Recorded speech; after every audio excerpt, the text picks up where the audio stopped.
자, 여러분, 오늘 강의는 제 1장 계획 파트예요.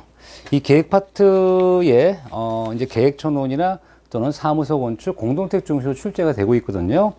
뭐 출제 키워드는 우리 교재에 다 표현되어 있으니까 여러분이 보시고, 자, 그러면 이어서 우리 본 강좌 첫 번째 주제는 설계도서입니다. 여러분, 이제 설계도서 이제 간단하게 생각해 볼까요? 여러분, 설계도서가 뭘까요? 생각해 보셨나요?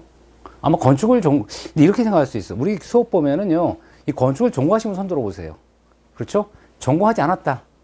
전공하지 않으신 분도 수업을 들을 수 있어요. 그래서 제가 무슨 생각을 하냐면, 여러분이 뭐 대학 교육과정이라는 게 뭐 선택 과목이 있고 필수 과목이 있어서 뭐 수업을 들으신 분도 있고 안 들으신 분도 있을 수 있잖아요. 그러다 보니까 좀 제가 설명을 드리는 겁니다. 이 설계 도서는 뭐냐 그러면, 일단 기본적으로 설계 도면이라고 있어요.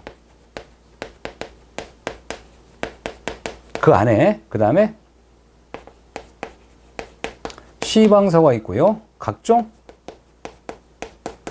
계산서 이외에 여러 가지 서류들이 필요합니다. 그러니까 이런 그 설계에 필요한 여러 가지 도면이나 서류, 도서니까 뭐야? 도면과 플러스 각종 서류들을 설계 도서라는 거고요. 그 다음에 이 도면은 뭐냐? 말 그대로 도회적으로 그림이죠. 도회적으로 표현한 게 설계 도면이고요. 시방서는요, 시공에 관한 방법을 표현한 문서예요. 무슨 얘기냐? 설계 도면에 공사는 이렇게 하래야 이렇게 할 거예요. 공사는 이렇게 해야 됩니다. 라고 하는 표현이 될까요?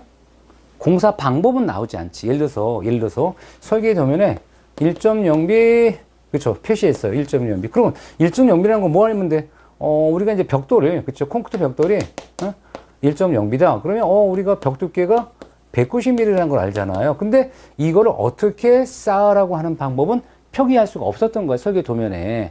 그러니까 얘를 어떻게 해야 돼요? 시공이란 방법을 어떻게, 이 1.0비 벽돌 쌓기를 어떻게 해야 되는지는 시방서에 표기하는 거고요. 그럼 일단 우리가 지금 설계 도면에, 그쵸. 뭐 한 200mm짜리, 200mm짜리 철근 콘크리트 구조 벽이 있어요. 그럼 벽이 있는데 이 벽이 정말 구조물이 안전할까? 확인이 안 되죠.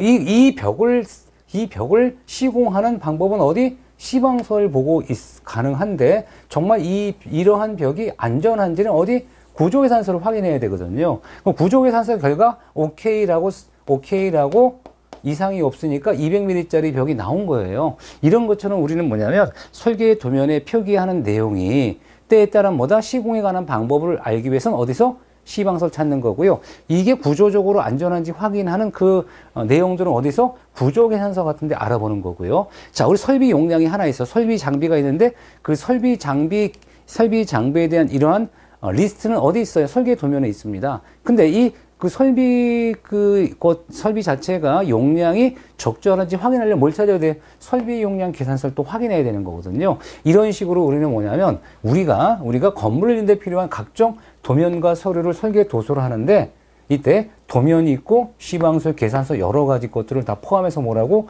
설계 도서라고 그래요. 설계 도서. 자, 그럼 여기서 우리가 이제 그래서 나오는 게 바로 뭐냐면, 설계 도서라는 게 이런 게 있구나. 도면, 계산서, 시방서 등을 얘기한구나 라고 설명드렸고요. 이때 공사 시방서가 있어요. 공사 시방서. 우리가 이제 시방서 유형을 보면, 시방서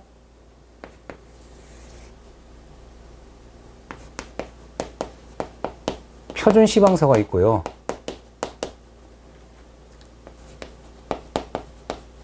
전문 시방서가 있어요. 그 다음에 공사 시방서가 있습니다. 자, 그러면 우리가 이 표준 시방서는 뭘까요? 표준 시방서 보셨다? 손 들어보세요. 자, 그 다음에 전문 시방서 보셨다. 그렇죠. 우리가 여러분은 공무원이 되실 분들이잖아. 그죠? 그럼 현재 뭘 생각해야 돼요? 표준 시방서는 뭐냐? 국가 표준이에요. 국가에서 가장 적합한 표준을 잡은 게 시방서입니다. 그래서 우리 표기할 때 뭐라고 표현돼? KCS라고 표현돼요. KCS. 앞으로 여러분들은 공무원 되실 분이니까 당연히 알아야 되겠고요. 자, 그런데 전문 시방서는 뭐냐 그러면, 전문 시방서 뭘까요, 여러분들? 전문 시방서 뭐라고 생각하시죠? 그래요. 또, 그렇죠. 또. 그 다양한 얘기를 하고 있어요. 그죠? 여러분들, 왜냐면, 제가 이제, 여러분들 뭐, 대학에서도 오랫동안 강의를 했었고, 그 다음에 이제 전문 학원에서 강의를 했었는데, 여러분한테 항상 물어보는 거, 이거 전문시방서 뭡니까? 본 적이 있습니까? 본 적이 없다는 거예요. 그럼 표준시방서 본 적이 있냐? 이것도 본 적이 없어요. 왜냐면, 아직까지 시방서, 근데, 이렇게 생각을 해요. 이 표준시방서 국가표준이니까 국가에서 나름대로 정한 표준시방서 있을 거 아니에요. 국가에서, KS 스탠드로. 그런데 전문시방서는 뭐냐면, 대표적으로 LH공사라든가, 뭐 등등등 같은 전문 공공기관 있죠. 전문 공공기관에서 필요로 하는 표준시방서를 근거로 하되, 그 공공기관에서 필요한 모든 공정을 자기네, 우리 기관에 맞게 만든 시방서가 전문시방서예요. 그렇군요. 그 LH공사 같은 거 굉장히 크잖아. 그죠? LH공사, SH공사 이런 전문기관은 자기 나름대로 전문시방서에서 도로공항 공사라든가 이런 곳이 있습니다. 그러면, 자, 공사시방서 뭘까요? 공사시방서는. 또 갑자기 공사시방서 뭐지? 그럼 이렇게 생각하셔야 돼요. 공사시방서는 뭐냐면, 예를 들어서, 자, LH에서 발주했던, 자, 제주도 현장에, 현장에 아파트를 짓니다. 그렇죠? 그럼 제주도 현장에 아파트를 짓게 되면 여기 뭐가 있어요? 공사시방서 있을 거고요. 자, 때에 따라 어디다가 경기도 성남시에 LH공사에서 아파트를 짓습니다. 그럼 뭐가 필요해? 여기도 공사시방서 필요하죠. 자, 부산시에 아파트를 짓습니다. 그럼 여기도 시방서가 필요해요. 그럼 무슨 얘기냐? 현장마다 공사시방서가 있는 거예요. 왜 그랬을까? 아니, 제주도 현장과 서울 현장, 경기도 현장과 그 다음에 이런 부산시 현장과 그 현장 조건이 같아요, 달라요? 다르잖아요. 다르기 때문에 뭐가 필요해? 각 현장별로, 그렇죠? 각 현장별로의 그 현장의 특수성을 표현한 시방서가 공사시방서고요. 여러분이 이제 공사감독이 될 수 있어. 그죠? 이 공사감독 공축직 공무원으로서 여러분이 필요한 청사를 짓겠다 이거야. 그럼 누가 공사감독 나갑니까? 여러분이 당하는 거예요. 공사감독관으로 해서. 그러면 그 여러분이 공사감독관 될 때 뭐가 필요해 또? 그 공사시방서 있을 거 아니에요. 그 현장 특성을 반영하기 위해서. 그래서 건설 현장마다 뭐가 있다? 공사시방서가 있는 거예요. 왜? 현장의 특성이 있으니까. 상상해 가시죠. 그래서 자, 그러면 만약 이 셋 중에 서로 일치하지 않는다. 공사시방서 어떻게 만들었을까? 표준시방서를 근거로 만들고 LH공사 발주니까 LH공사 시방서 근거로 만드는데 현장의 특수성, 현장의 특별한 상황을 반영했습니다. 요 세 개가 일치하지 않는다. 어디를 먼저 따라야 될까? 당연히 공사시방서예요. 왜? 공사시방서는 현장의 특성을 우선 반영했기 때문에 그걸 먼저 반영하는 거예요. 그렇겠구나. 그래서 공사시방서는 뭐 이렇게 공사의 특수성이나 이런 걸 반영하는구나. 그래서 이제 공사시방서 안에 들어가는 내용들이 밑줄 딱 거놨죠. 밑줄 딱 거는 거 여러분 보세요. 여러분 눈으로. 그렇죠? 제가 일일이 볼 필요가 없잖아. 그죠? 이런 거는. 자, 그다음에 설계도서 해석순위라고 나오는데 이거 시험 문제 나왔던 거죠. 가장 먼저 뭐를 해? 공사시방서. 두 번째 뭐가 돼? 설계도면. 세 번째 전문시방서, 네 번째 표준시방서. 이런 순위예요. 어떻게 해야 될까? 암기하셔야 되죠. 그럼 왜 공사시방서 우선하는지 알겠죠?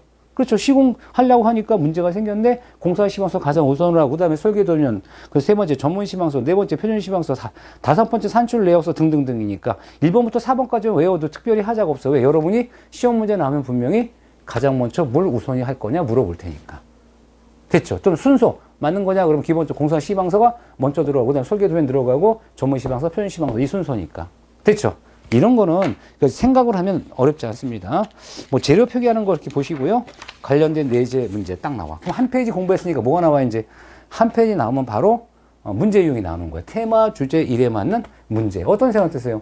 이렇게 공부하고 바로 문제를 푸니까 바로 기억날 거 아니야. 기억나. 자, 첫 번째. 그래서 제가 뭘 생각하냐면 제가 이 이론 강의할 때 문제 해설을 많이 한다 안 한다? 많이 하진 않아. 왜냐면 이론할 때 충분히 강의를 했잖아. 그죠? 확인만 하는 거야. 자, 첫 번째. 자, 우리가 설계도 작성 기준상 계약으로 적용해 우선순위를 정하지 않았어요. 설계도서 감자 지시 등이 서로 일치하지 않아요. 다음 해석 중 두 번째 순위는 뭐냐? 첫 번째가 공사시방서니까 두 번째 설계도면 답은 2번. 이거잖아. 그렇죠? 자, 그러면 2번 문제. 자, 건축주가 제공한 설계도서를 바르지 않은 거 쭉 보니까 4번이잖아요. 왜? 자, 우리가 공사비 실행예산서. 실행예산서는 누가 짜는 거다? 시공자가 자기의 이익을 위해 짜는 겁니다. 그러니까 건축주가 제공하는 게 아니라 실행예산서는 누구가? 자기를 위해서 시공자가 자기가 예산서를 잡는데 그걸 실행예산서라고 해. 건축주가 제공하는 게 아닙니다. 이런 의미고요. 자, 세 번째. 자, 다음 공사시방서에 대한 설명으로 바르지 않은 거 1번, 2번, 그죠? 자, 3번, 그 다음에 4번. 자, 공사시방서와 설계도면 일치할 경우 설계도는 우선이 아니라 공사시방서와 설계도면 일치할 경우 공사시방서 우선으로 해라. 답은 4번이죠. 이렇게 나와야 되는 거죠. 자, 이렇게 해서 이제 우리가 뭐냐면 어떤 생각 드세요? 저의 강의는 이론 간단하게 하고 문제 가볍게 한번 확인하는 거예요. 그쵸? 그 문제는 이렇게 나올 거다라고 이제 응용한 문제가 될 거고요. 자, 다음 주제는 뭐냐? 이 건축과정과 설계 업무입니다. 건축과정과 설계 업무.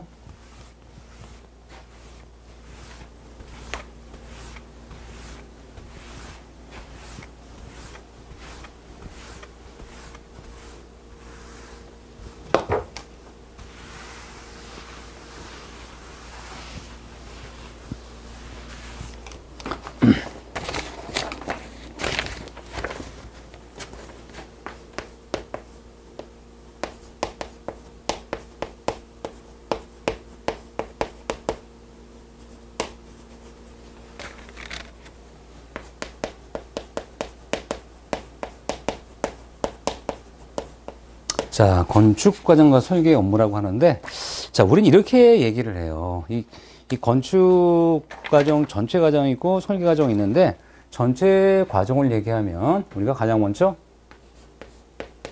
이 기획 단계라는 걸 먼저 얘기하고요. 그 다음에, 자, 이 계획과 이 설계라는 얘기를 하고요. 시공하고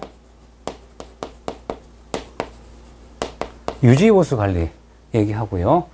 자, 이때 우리가 시공을 다 끝냈습니다. 그럼 여기다가 POE, 포스트 아키판시 에볼루션이라고 하는 사후평가. 건물을 이용해 본 사람한테 평가를 받아요. 이 평가를 받아서 나중에 이걸 다시 이렇게 우리 유사성이 높은 이러한 설계 시의 그 조건으로 파악할 수 있도록 데이터를 주는 경우가 있습니다. 자, 그럼 여기서 이제 우리가 기획이 뭘까요, 여러분들? 기획은 뭔가 염려하는 거, 뭔가 꾸미는 거, 내가 뭔가 생각하는 거, 내가 그 건물의 설계부터 유지보수 관리까지를 전체적인 어떤 과정을 염두에 두고 생각하는 게 기획이에요. 기획. 그래서 이 기획 단계는 일종의 프로젝트의 목표를 통해서 어쨌든 피지빌리티라는 타당성 있죠. 사업의 그 타당성 같은 거를 조사하고 필요에 따른 데이터 이걸 위해서 데이터 자료를 수집한다든가 분석한다든가 종합하는 이런 단계를 다 기획 단계라고 그래요. 보통은 건축주가 하죠, 직접. 근데 건축주가 건축사한테 기획 업무를 추가로 요청하는 경우도 있지만 보통 건축주가 전체적인 프로세스를 염두에 두고 생각하는 단계가 기획 단계라고 보통 얘기를 해요. 기획 단계. 그래서 기획이라 하면 교재 나오죠. 기획이라면 건축물의 규모 검토, 현장 조사, 설계 지침 등 건축 설계 발주에 필요한 이 발주라는 게 누가 한다. 이 발주를 한다는 것이 이 발주자라는 게 이제 주로 건축주를 얘기하는 거예요. 공공기관에 따지면. 그래서 여러분이 공무원이 되시면 발주청의 소속 공무원이 되는 겁니다. 그래서 자, 이렇게 발주에 필요하여 건축주가 사전에 요구하는 설계 업무. 그러니까 요구하는 설계 업무라는 건 뭐냐? 기획하는 분들을 별도로 요구하는 경우도 있고 자기 스스로 하는 경우도 있다는 얘기입니다. 자, 그다음에 건축 가능 타당성. 이 타당성 있죠. 내가 이걸 할지 말할지 이거를 구체화하는 단계라고 했고요. 건설의 모든 과정을 예견하는 단계. 이렇게 얘기할 수 있고요. 자, 그 다음에 3번을 읽어보시고요. 여기서 이제 그 모든 걸 검토할 때 NCC라고 해서 LCC, 라이프 사이클 코스트라고 해서 생애주기 비용은 기획부터 어디까지? 나중에 해체까지 전체 비용을 소요되는 비용을 LCC라고 그래요. 그래서 LCC라고 하는 얘기는 라이프 사이클 코스트라서 어디까지? 해체까지 이르는 전체 과정 비용을 다 포함하는 겁니다. 해체까지 포함하는 거야. 그 다음에 설계 업무 단계라고 했는데 계획 설계 단계, 계획 설계, 계획자 설계를 붙이면 계획 설계 단계가 될 거고 이렇게.